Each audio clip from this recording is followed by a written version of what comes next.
Data penggunaan HP sebagai media pembelajaran perharinya bagi siswa SMA Negeri 2 Majalengka kelas 10A, B, dan C. Anggota kelompok: Alisa Nurhidayah, Eire Fandi, Fawaz Mahfuz Al-Abror, Reksa Panjasmara, Rizka Azhara, dan Syafira Rahma Anissa.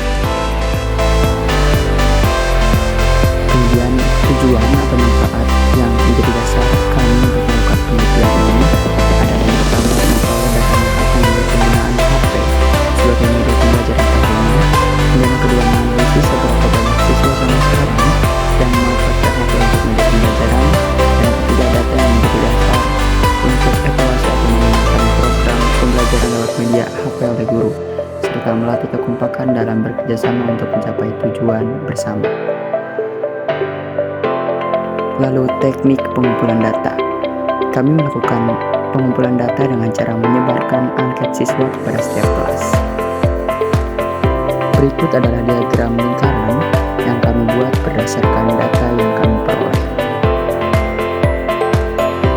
Ini merupakan data yang kami peroleh berdasarkan hasil penyebaran angket kepada kelas 10A, B, dan C dengan total data atau jumlah data sebanyak 104 data. Dan untuk interval, kami membuatnya dalam satuan menit. Pengolahan data.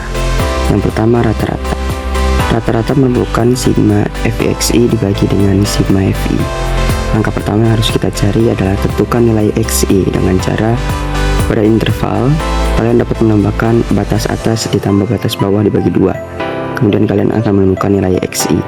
Setelah itu kalian kalikan dengan nilai FI atau frekuensi yang akhirnya menjadi nilai FIXI.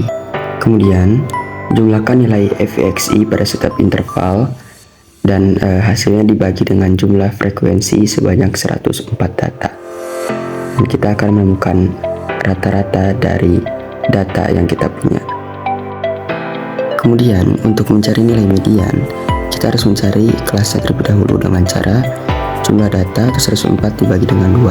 Kemudian data setelah dibagi 2 tersebut terdapat pada kelas atau interval mana. TB merupakan tepi bawah kelas, N adalah jumlah data, FK adalah frekuensi kumulatif, FI adalah frekuensi kelas tersebut, dan C adalah panjang kelas. Kemudian masukkan kepada rumus yang telah tersedia. Selanjutnya kita masuk ke modus. Untuk mencari modus, carilah frekuensi yang paling banyak. Interval pada frekuensi paling banyak 101. TB merupakan 101 kurang 0,5. D1 35 kurang frekuensi sebelumnya yaitu 7, dan D2 35 kurang frekuensi selanjutnya yaitu 2. C merupakan jarak intervalnya. Lalu masukkan ke rumus. Kemudian simpangan rata-rata. Untuk mencari simpangan rata-rata, angka pertama yang harus kita cari adalah kita menemukan rata-ratanya. Setelah kita menemukan rata-ratanya, kemudian kita kurangi rata-rata tersebut dengan nilai pada kelas I. Tapi di sini nilainya tetap mutlak ya teman-teman, jadi nilainya tetap positif. Kemudian setelah itu hasil dari nilai mutlak XI kurangi X rata-rata kalian kalikan dengan F. Selanjutnya adalah simpangan kuartil. Rumusnya yaitu setengah dikali Q3 kurangi Q1. Untuk mencari nilai Q, kita tinggal masukkan kepada rumus yang telah tersedia. Untuk mencari Q, kita harus menentukan kelas atau interval mana yang termasuk Q1 atau Q3. Kemudian masukkan data yang diketahui kepada rumus untuk mencari Q1 atau Q3, dan setelah kita mendapatkan nilai Q1 dan Q3, lalu masukkan kepada rumus. Untuk mencari jangkauan, tinggal mencari selisih data terbesar dengan data terkecil. Untuk jangkauan data kuartil memerlukan nilai selisih Q3 dengan Q1. Cara yang harus kita lakukan yaitu dengan mencari nilai Q3 dan Q1 tersebut untuk menggunakan rumus yang sudah ada.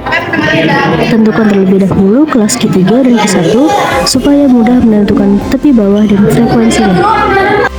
Setelah didapatkan semua input data ke rumus dan kita mendapatkan hasilnya. Untuk mencari simpangan rata-rata, yang pertama kita harus menentukan nilai rata-ratanya. Kemudian kita kurangi nilai rata-rata tersebut dengan nilai pada kelas I.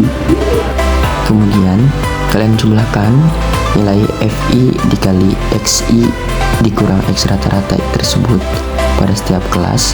Kemudian teman-teman bagi dengan jumlah frekuensi dan kalian akan menemukan nilai simpangan rata-rata. Kemudian variansi. Untuk mencari variansi, langkah pertama yang harus kita lakukan adalah mencari rata-rata. Kemudian rata-rata tersebut kita kurangi dengan nilai XI. Kemudian hasil dari pengurangan XI dengan X rata-rata kita kuadratkan, lalu kita kalikan dengan frekuensi. Hasil dari operasi matematika tersebut kita jumlahkan untuk setiap interval. Kemudian kita bagi dengan jumlah frekuensi. Selanjutnya adalah simpangan baku. Simpangan baku adalah akar dari variansi. Maka langkah pertama kita harus mencari nilai variansi. Kemudian setelah kita mendapatkan nilainya, kita akarkan nilai variansi sehingga kita mendapatkan nilai simpangan baku. Dan ini merupakan beberapa dokumentasi saat kami melakukan pencarian data, kemudian pengumpulan data, serta pengolahan data. Dan yang terakhir adalah memindahkan data yang telah kami buat ke dalam Canva atau CapCut. Kesimpulan, ternyata dengan menggunakan teori-teori pada materi statistika, kita dapat mendapatkan data akurat seperti halnya modus, median, rata-rata, dan sebagainya. Maka dari itu, kita bisa tahu seberapa sering siswa SMA Negeri 2 Majalengka kelas A, B, C menggunakan HP untuk media pembelajaran perharinya. Dengan adanya proyek seperti ini, kami juga terlatih untuk bekerja sama menghasilkan suatu proyek yang luar biasa.